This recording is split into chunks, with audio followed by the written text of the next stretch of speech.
गांव से बहुत दूर एक खेत था। रामू वहां से जा रहा होता है कि तभी उसको खेत में कोई खड़ा दिखाई देता है। रामू उसके पास जाता है तो वहां एक भूत होता है और भूत उसको देखकर मुस्कुरा देता है। उसके बाद रामू का कुछ पता नहीं चलता। सोहन, मगन, मोहन और राजेश अच्छे दोस्त होते हैं। चारों एक कॉलेज में साथ में पढ़ते हैं। वो हमेशा एक दूसरे से शर्त लगाते रहते हैं। कभी मोहन राजेश को कुछ करने को कहता है और बदले में कुछ खाने की चीज या फिर पैसे लेता है, तो कभी सोहन राजेश के साथ ऐसा ही करता है। अरे यार, बहुत दिनों से हमने कोई शर्त ही नहीं लगाई। कुछ ऐसा करते हैं जिससे हम शर्त लगा सके, मजा आएगा। मेरे पास एक आइडिया है। कैसा आइडिया? देखो, मुझे तो ये शर्त वर्त पसंद आती नहीं है, बाकी आइडिया सुनने के लिए तो मैं भी तैयार हूँ। हाँ बता मगन, अपना आइडिया बता। क्यों न हम एक दूसरे को एक एक ऐसा काम बताएं जो पूरा होते ही हम सारे उसको पैसा दें, वरना वो अकेला हम तीनों को पैसा देगा। आइडिया तो बहुत अच्छा है, लेकिन सब करें तब तो। मैं इन चीजों को नहीं मानता, इसीलिए ना मैं शर्त पूरी करूंगा ना शर्त के पैसे दूंगा। क्या यार राजेश, तू हमेशा ही रोता रहता है अपने पैसों के लिए। है, चल करते हैं ना, मजा आएगा। रोता नहीं रहता भाई, मुझे अपने पैसे किसी पे खर्च करना सही नहीं लगता। वैसे भी बहुत काम है मेरे पास करने को, और उतनी ही मेहनत से मिलते हैं पैसे। इन फालतू शर्त पर क्यों खर्च करूंगा अपने पैसे? हैं? सीधा बोलना। तू डरता है भाई कि हम तुझे कोई ऐसी शर्त ना दे दे जो तू पूरी ही ना कर सके, क्योंकि पैसे तो हम भी मेहनत से ही लाते हैं। लेकिन हम तेरी तरह डरपोक नहीं है। डरता तो मैं किसी से भी नहीं हूँ, शर्त से क्या, मैं तो किसी भूत प्रेत से भी नहीं डरता। अच्छा ऐसा है तो चल लगी शर्त। पहले बताओ तो सही बात क्या है, तब बताऊंगा। मेरे गांव में एक भूतिया खेत है। लोग कहते हैं वहां कोई भी जाता है तो वापस नहीं आता, और ये भी सुनने में आया है कि रात के 12 बजे के बाद तो वहां पर उस रास्ते पर भी लोग जाना बंद कर देते हैं। सब कहते हैं वहां बहुत सारे भूत रहते हैं। अब बता राजेश, क्या है तेरा फैसला? ये सब तो तुम लोग मुझे डराने के लिए कह रहे हो, क्योंकि ऐसी कोई जगह होती ही नहीं है। अगर तुझे डर ही नहीं लगता तो लगा शर्त। बता, लगी आज की शर्त कि तुझे एक रात 12 बजे के बाद से सुबह 7 बजे तक उसी खेत में रुकना होगा, वो भी अकेले। तब हम समझ जाएंगे कि तू किसी से नहीं डरता है। पता लगाएगा शर्त? हाँ, हम सुबह 7 बजे तुझे लेने आएंगे। अगर तू वहीं मिला तो साथ में पैसे भी तुझे हाथों हाथ दे देंगे, और अगर तू वहां से भाग गया होगा तो तू हमें पैसे देगा। चलो, जब ऐसी ही बात है तो मैं उस भूतिया खेत में रुकने के लिए तैयार हूँ, लेकिन पैसे एक साथ ही लूंगा, सारे के सारे। राजेश, मोहन, सोहन और मगन रात को 10 बजे उस भूतिया खेत की ओर चल पड़ते हैं। धीरे धीरे पहुंचते हुए वो खेत के एकदम बीचों बीच पहुंच जाते हैं तो वो देखते हैं कि वहां कोई मकान भी है।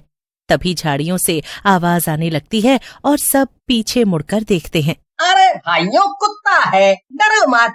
क्यों राजेश, अभी यहाँ रुकना है या हमें पैसे देने को तैयार हो?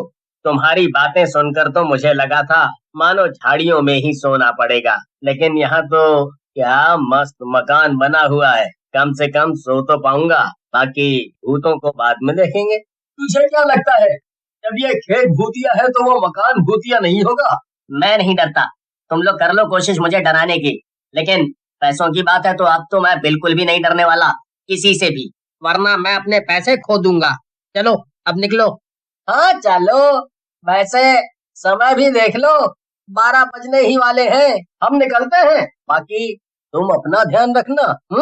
फिर सब उस खेत से बाहर आ जाते हैं। बस राजेश वहीं रुक जाता है, लेकिन उसके दोस्त चारों तरफ स्पीकर लगा देते हैं जिनसे डरावनी आवाज आती है, जिससे राजेश हार जाए और पैसे उन्हें मिल जाएं, और वहां से चले जाते हैं। राजेश धीरे धीरे उस खेत में घुसने लगता है। तभी झाड़ियों से आने वाली आवाज तेज, फिर एकदम से हंसने की आवाज स्पीकर से आती है। मैं नहीं डरता, और ये शर्त तो मैं आज हारूंगा नहीं। मेरे पैसे मैं किसी को नहीं देता, चाहे कुछ भी हो। राजेश ऐसे ही बड़बड़ाता हुआ खेतों में आगे जा रहा होता है कि तभी उसे महसूस होता है कि उसके पैर किसी ने पकड़ लिए हैं। वो बहुत डर जाता है और भागते हुए चिल्लाता है, पर उसका पैर ऐसे किसी हाथ ने पकड़ा होता है जो उसे छोड़ता ही नहीं है। राजेश भागते भागते थक जाता है और चिल्लाते हुए कांपते डरते हाथों से टॉर्च से देखता है तो उसके पैरों में एक टहनी फंसी होती है। ये देखकर राजेश सुकून की सांस लेता है। तभी उसको जोर जोर से किसी के चिल्लाने और रोने की आवाजें आने लगती हैं। फिर एकदम से वो आवाज शांत हो जाती है। फिर बहुत तेज किसी के बोलने की आवाज आती है, लेकिन राजेश समझ नहीं पाता कि ये लड़का है या लड़की, क्योंकि दोनों आवाज मिली हुई होती हैं। इस खेत में कोई तो आया है। कौन है? कौन बोल रहा है? सोहन, मोहन, तुम लोग मुझे डरा रहे हो ना? अब तू मरेगा। अब तू यहाँ से तो बच के नहीं जा सकता, हम तुझे मार डालेंगे। ये आवाज भी राजेश के दोस्तों ने स्पीकर में डाली होती है, लेकिन इस बार राजेश बहुत डर जाता है और तेजी से उस खेत के बीच बने घर की ओर भागता है। भागते भागते वो कहीं टकरा जाता है और टकराकर झाड़ियों में गिर जाता है। राजेश को लगता है कि कोई पत्थर है, लेकिन इस बार जब राजेश पीछे घूमकर देखता है तो वहां पर किसी की लाश होती है, वो भी जली हुई लाश। लाश? ये तो लाश है। कोई है यहाँ? कोई मदद करो, कोई तो आओ। लगता है ये घर ही बस मुझे बचा सकता है। जाने किसने इसको जलाया होगा। राजेश जल्दी से भागकर उस घर की तरफ जाता है, लेकिन घर में घुसते ही अचानक ही वो घर बंद हो जाता है और हवाएं चलने लगती हैं। कौन है? कौन है यहाँ जिसने दरवाजे बंद किए? तो तुम लोग अगर मजाक कर रहे हो तो ये बहुत गंदा मजाक है। आखिर तुम आ ही गए।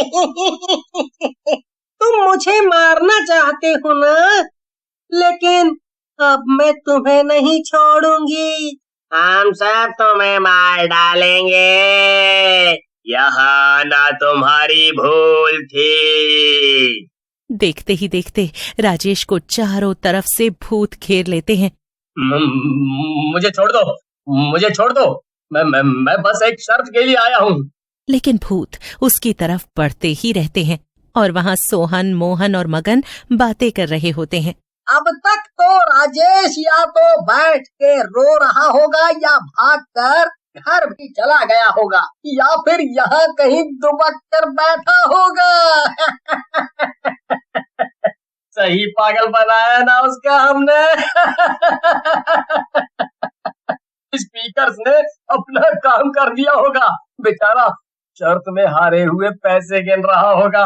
हम तीनों को जो देने हैं, चलो देख के आते हैं। पर एक बात बताओ, वो खेत सच में भूतिया है क्या? अरे नहीं, ऐसा नहीं है। वो खेत ऐसे ही उपजाऊ नहीं है। शायद कोई उधर आता जाता भी नहीं है। लेकिन हाँ, मगर वहाँ पे माना जाता है कि कुछ लोग मरे थे। तीनों दोस्त उस भूतिया खेत में पहुंचते हैं और टॉर्च लेकर उस मकान की तरफ जाने लगते हैं। मकान खोलते ही वो देखते हैं कि राजेश वहां नीचे खून में लथपथ पड़ा हुआ है।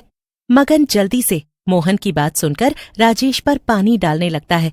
राजेश जैसे तैसे होश में आ जाता है। वो उठकर सीधा कुछ बड़बड़ाने लगता है। वो हमें मार देंगे, वो हमें नहीं छोड़ेंगे। हमने बहुत बड़ी गलती की जो हम यहाँ आए। वो हमें मार देंगे, वो हमें नहीं छोड़ेंगे। ये क्या बहकी बहकी बातें कर रहा है तू? वो सारे स्पीकर हमने लगाए थे, कोई भूत नहीं है। ऐसा बोलते ही राजेश वहीं मर जाता है और उसके बाकी सारे दोस्त जब पीछे घूमकर देखते हैं तो वही सारे भूत उन्हें पास आते हुए नजर आते हैं। और उसके बाद किसी को पता नहीं चलता कि वो चारों दोस्त कहाँ गए। और अब सच में लोग उस खेत को भूतिया मानने लग जाते हैं।